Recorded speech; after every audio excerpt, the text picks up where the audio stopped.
എൻ്റെ സ്ഥലം കൊച്ചി തൂപ്പുംപടിയാണ്. എൻ്റെ അനുഭവത്തിലും സാഹിത്യങ്ങളിൽ നിന്ന് മനസ്സിലാക്കിയിട്ടുള്ള അറിവുകളുണ്ട്. രണ്ടാം പടിയെക്കുറിച്ചുള്ള എൻ്റെ കാഴ്ചപ്പാടുകൾ കൂട്ടുകാരുമായിട്ടൊന്ന് പങ്കുവയ്ക്കുന്നതിനാണ് ആദ്യമായി ഈ വോയിസ് മെസ്സേജ് ഞാൻ അയക്കുന്നത്. മദ്യാസക്തി മൂലവും എങ്ങനെ കൈകാര്യം ചെയ്യണമെന്ന് അറിയാതെ ഒരു അനിയന്ത്രിതമായ അവസ്ഥയിലെത്തിയ ജീവിതവും ഇതൊക്കെ കൊണ്ട് ജീവിതത്തിൽ ആശയറ്റവരായ നമുക്ക് പ്രതീക്ഷ നൽകുന്ന ഒന്നാണ് രണ്ടാമത്തെ പടി.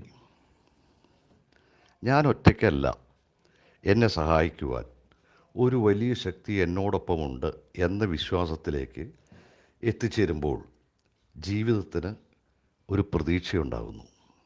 ഈ പ്രതീക്ഷ, ഹോപ്പ്, അതാണ് രണ്ടാം പടിയുടെ സ്പിരിച്വൽ പ്രിൻസിപ്പിൾ അഥവാ ആത്മീയ തത്വം. മദ്യത്തിനു മുമ്പിൽ ശക്തിഹീനരായതുകൊണ്ട് നമ്മൾ മദ്യത്തിൽ നിന്നും മാറി നിൽക്കുന്നു, സോബറാകുന്നു, അബോധാവസ്ഥയിൽ നിന്നും ബോധാവസ്ഥയിലേക്ക് എത്തിച്ചേരുന്നു. ശരിയായ കൃത്യമായ വിശകലനത്തിലൂടെ എന്തുകൊണ്ടാണ് എൻ്റെ ജീവിതം അനിയന്ത്രിതമായി എന്നതിന് രണ്ടാം പടി ഉത്തരം നൽകുന്നുണ്ട്. എൻ്റെ സാനിറ്റി നഷ്ടപ്പെട്ടു പോയി, ഞാൻ ഇൻസാനിറ്റിയിൽ ജീവിക്കുന്നു. പലപ്പോഴും തെറ്റിദ്ധരിക്കപ്പെട്ടിട്ടുള്ളതാണ് സോബ്രിറ്റി അഥവാ കുടിക്കാതിരിക്കുന്ന അവസ്ഥ, അത് തന്നെയാണ് സാനിറ്റി എന്നുള്ളത്. മിക്കവാറും നമ്മളൊരു മലയാള പരിഭാഷയിൽ സോബ്രിറ്റി എന്നും സാനിറ്റി എന്നും ഇംഗ്ലീഷ് ബുക്കിൽ ഇഷ്ടംപോലെ സ്ഥലങ്ങളിൽ ഈ സോബ്രിറ്റിയും സാനിറ്റി എഴുതിയിട്ടുണ്ടെങ്കിലും മലയാളത്തിൽ അവിടെയെല്ലാം നമ്മൾ സുബോധം എന്നാണ് എഴുതി കാണുന്നത്.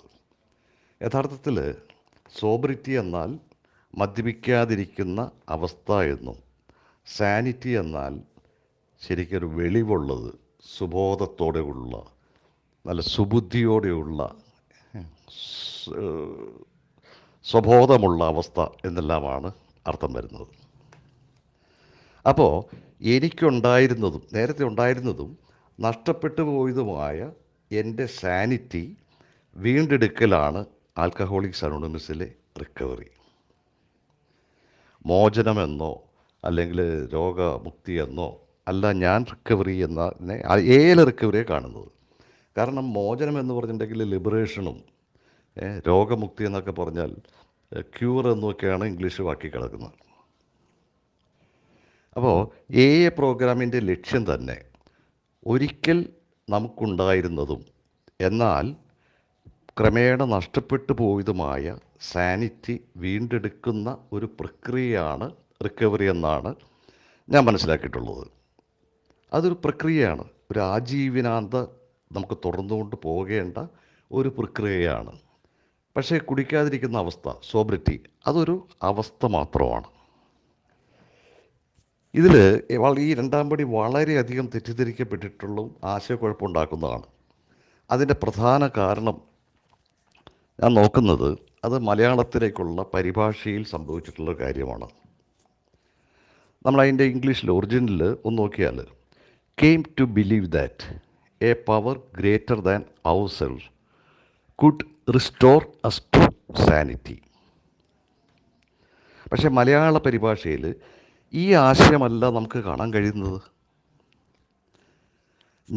അത് മലയാളത്തിൽ ഞാൻ മനസ്സിലാക്കുന്നത് ഞങ്ങളുടെ സാനിറ്റി, സുബുദ്ധി, സുബോധം പുനഃസ്ഥാപിക്കുന്നതിന് ഞങ്ങളെക്കാൾ വലിയ ഒരു ശക്തിക്ക് കഴിയും എന്ന് വിശ്വസിക്കാൻ തുടങ്ങിയെന്നാണ്. അവിടെ നമ്മൾ വിശ്വസിക്കാൻ തുടങ്ങുന്നത് ആ കഴിവിനെയാണ്. മൂന്ന് പ്രധാനം: കെയിം ടു ബിലീവ് ദാറ്റ്, ആ ദാറ്റിനും അതോടൊപ്പം തന്നെ could restore us to sanity. അവിടെ കുഡ്, റിസ്റ്റോർ എന്നീ വാക്കുകൾക്കും വേണ്ടത്ര പ്രാധാന്യം കൊടുത്തിട്ടില്ല. കാരണം എൻ്റെ സാനിറ്റി, സുബുദ്ധി, സുബോധം എന്ന് പറഞ്ഞാൽ അങ്ങനെ സുബോധം തന്നെ ആയിക്കോട്ടെ, പുനഃസ്ഥാപിക്കുക എന്ന് പറഞ്ഞെങ്കിൽ നേരത്തെ ഉണ്ടായിരുന്നു, അത് നഷ്ടപ്പെട്ടു പോയി. അത് വീണ്ടും സ്ഥാപിക്കുന്നതിന് ഞങ്ങളെക്കാൾ വലിയ ഒരു ശക്തിക്ക് കഴിയും. അവിടെ ആ ഇംഗ്ലീഷിൽ അവിടെ ഉപയോഗിച്ചേക്കുന്ന കുഡ് എന്ന വാക്കാണ് എന്ന് വിശ്വസിക്കാൻ തുടങ്ങി. അവിടെ ഒന്ന് ശ്രദ്ധിച്ചു നോക്കിയാൽ വലിയ ശക്തിയെ വിശ്വസിക്കാൻ തുടങ്ങി എന്ന അർത്ഥമില്ല. വലിയ ശക്തിയെ വിശ്വസിക്കാൻ തുടങ്ങിയിട്ടുണ്ടെങ്കിൽ ഇംഗ്ലീഷ് ഇതിനകത്ത് came to believe in a power greater than our self, എന്നേക്കാൾ വലിയൊരു ശക്തിയിൽ വിശ്വസിക്കാൻ തുടങ്ങി. ഒരിക്കലും പറയുന്നില്ല എന്താണ് വിശ്വസിക്കേണ്ടത്, ബിലീവ് ദാറ്റ്. ആ ഒരു ശക്തിയുടെ കഴിവിനെയാണ് വിശ്വസിക്കാൻ തുടങ്ങിയതായിട്ട് ഞാൻ മനസ്സിലാക്കിയത്. അപ്പോൾ റിക്കവറിയുടെ തുടക്കത്തിന് അപ്രകാരം വിശ്വസിക്കുന്നതിനുള്ള ഒരു ആഗ്രഹം, ഒരു സന്നദ്ധത മാത്രം മതിയാവും. ഒപ്പം കുടി നിർത്തലും. ആ ബിഗ് ബുക്ക് പറയുന്നുണ്ടല്ലോ, ഞങ്ങൾ കുടി നിർത്തി എന്നുള്ളത് ഒരു തുടക്കം മാത്രമാണ്. ഞങ്ങളുടെ തത്വങ്ങൾ ജീവിതത്തിൻ്റെ എല്ലാ മേഖലകളിലും, കുടുംബം, തൊഴിൽ, എല്ലായിടത്തും പാലിക്കുക എന്നുള്ളതാണ് ഏറ്റവും പ്രധാനം. ഈ തത്വങ്ങൾ ജീവിതത്തിൽ പ്രാവർത്തികം ആക്കണമെന്നുണ്ടെങ്കിൽ ഈ തത്വങ്ങൾ നമ്മളിലേക്ക് കടന്നു വരേണ്ടതായിട്ടുണ്ട്. അതിനാണ് ഈ 12 പടി പ്രോഗ്രാമിലൂടെ ചെയ്തു പോകുന്നത്. നമ്മളിപ്പോൾ സോബറായിരിക്കുന്നതിന്, കുടിക്കാതിരിക്കുന്ന അവസ്ഥയ്ക്ക് ഒരിക്കലും റിക്കവറിയിലായിരിക്കണമെന്ന് നിർബന്ധമൊന്നുമില്ല. മറിച്ച് റിക്കവറിയിലായിരിക്കണമെന്നുണ്ടെങ്കിൽ തീർച്ചയായിട്ടും നമ്മൾ സോബ്രിറ്റിയിൽ, കുടിക്കാത്ത അവസ്ഥയിൽ തന്നെ ആയിരിക്കണം. അപ്പോൾ അതുകൊണ്ട് നേരത്തെ ഏതോ ഒരു അംഗം പറഞ്ഞിട്ടുണ്ടായിരുന്നു, 2ാം പടിയിൽ നമുക്ക് പ്രവൃത്തി ആവശ്യമാണ്. അപ്പോൾ ഞാൻ മനസ്സിലാക്കിയത്, എന്നേക്കാൾ വലിയ ഒരു ശക്തിക്ക് എൻ്റെ സുബോധം പുനഃസ്ഥാപിക്കുന്നതിന്, വീണ്ടെടുക്കുന്നതിന് കഴിയും എന്ന് വിശ്വസിക്കാൻ തുടങ്ങി. ഞാൻ വിശ്വസിക്കാൻ തുടങ്ങുന്നത് എന്നേക്കാൾ ആ വലിയ ശക്തിയിലുള്ള കഴിവിനെയാണ് എന്ന് മാത്രം ഈ അവസരത്തിൽ പറയട്ടെ. എല്ലാവർക്കും നന്ദി, നമസ്കാരം.